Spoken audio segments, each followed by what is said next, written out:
Welcome aboard Flight Simmers, my name is Roro and joining me today is my first officer FS Madness, and we will be bringing you the most up-to-date news for Microsoft Flight Simulator 2020, so you don't need to do all the grueling and time-consuming research yourself.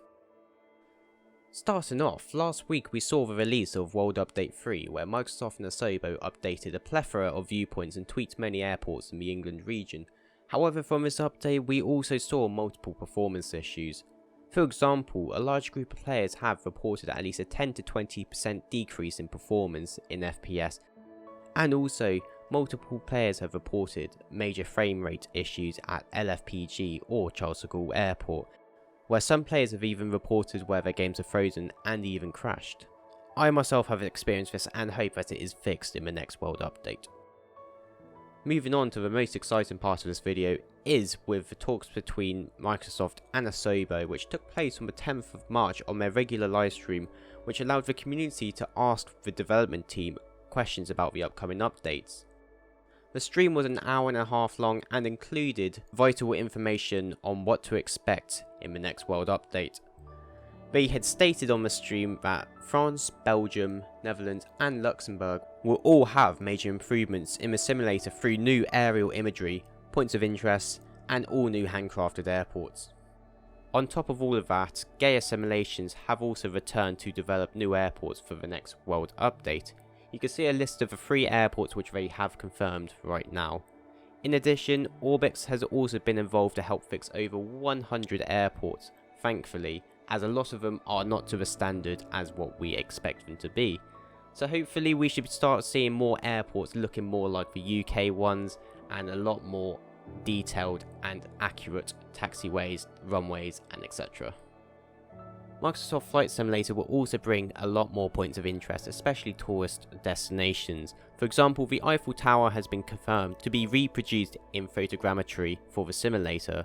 Furthermore, new procedural buildings from Black Shark will also be included. 2 new languages will be included for the simulator, which will be Dutch and also Japanese, which was also a response to the feedback following the first World Update released last year. Moving on, the development team have also been shown that they are listening to the community, such as with the weather engine. They have stated that they are making major investments into how it works. However, they have not yet released any information on what they are achieving or what they will be achieving in the future. With the current issues with the engine, we can however speculate that it will probably be around the icing on aircrafts. Finally, for World Update 4, the devs have teased that there is a possible new aircraft coming to the new update. However, they have not released what the aircraft is at this current point. As soon as I hear any new information regarding World Update 4, I will be sure to update you as soon as possible. Moving on to some third-party developers, we have Fly-by-Wire with the A321X mod. They've released an update today on the 16th of March 2021. They have fixed some bugs including the avionics, flaps, vertical speed, the VOR ADF switches. They are now compatible, and they've also added the contrails which are in line with the new Microsoft Flight Simulator update. There are however some known issues still. The electrical ECAM page and the hydraulic ECAM page are still both missing. The GPWS altitude callouts can be repeated in some cases, and there are some issues related to following stars in the managed heading mode. There are still some minor issues of course with the altitude constraints in managed altitude mode, and there are various cases of people still not having the on-back light being implemented for the ADIRS. The Microsoft Flight Simulator team continues to work with Fly-by-Wire to see how they can bring the A321X mod to the simulator through the community section in the marketplace. This is useful as it will ensure more people can use the mod and makes it more accessible for people to download in the community. Next up, we have the Asobo support for the Aerosoft CRJ. Asobo Studios have given support to Aerosoft with the up-and-coming release of the CRJ. The team has said it's a massive milestone for the platform. This is important because it's pushing towards a larger scale flight sim for longer flights instead of being a casual GA flight sim.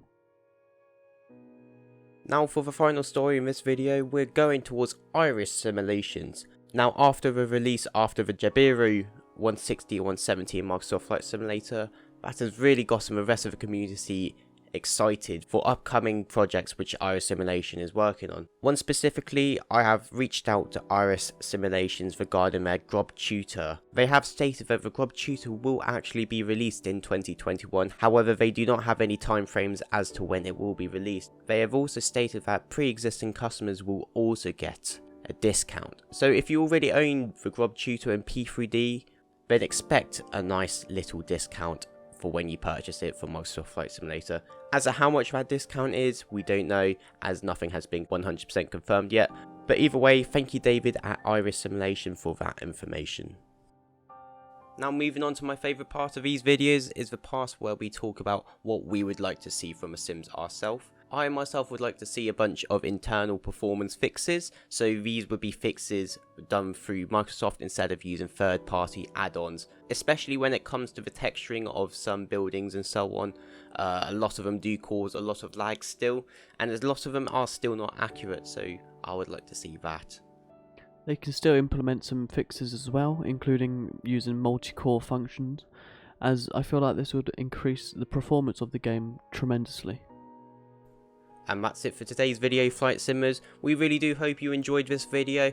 Please make sure you do click on that like and subscribe button, as it really does help support us.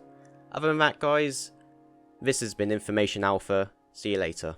See you later, bye.